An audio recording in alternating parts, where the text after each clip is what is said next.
বাংলাদেশ একটি দায়িত্বশীল দেশ। বাংলাদেশকে সন্ত্রাসবাদের সাথে জড়িয়ে দেখা ঠিক নয়। ভারতের কংগ্রেস এমপি শশী থারুর বলেছেন, রাজনীতি বা আন্তর্জাতিক টানাপোড়েনের কারণে একজন পেশাদার খেলোয়াড়কে শাস্তি দেওয়া উচিত নয়।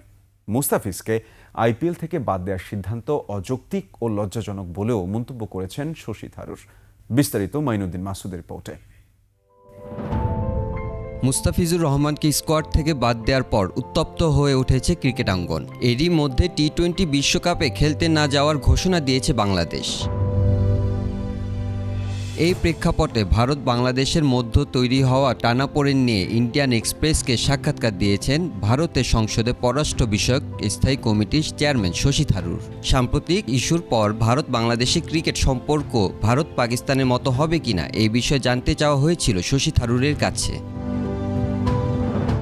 উত্তরে থারুর বলেন, বাংলাদেশ আর পাকিস্তান এক নয়। বাংলাদেশ সীমান্ত দিয়ে সন্ত্রাসী পাঠায় না। বাংলাদেশের সাথে ভারতের কূটনৈতিক আলোচনা ও সম্পর্কের স্তর পাকিস্তানের সাথে সম্পর্কের মতো নয়।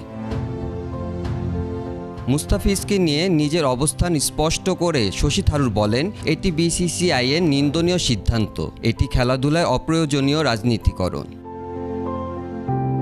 মুস্তাফিজকে নিয়ে বিসিসিআইয়ের এমন সিদ্ধান্তে একটি জাতি হিসেবে ভারত মর্যাদা ক্ষুণ্ণ করেছে, কূটনীতিকে দুর্বল এবং দুদেশের দ্বিপাক্ষিক সম্পর্ককে আঘাত করেছে। মাইনুদ্দিন মাসুম, 21 টেলিভিশন।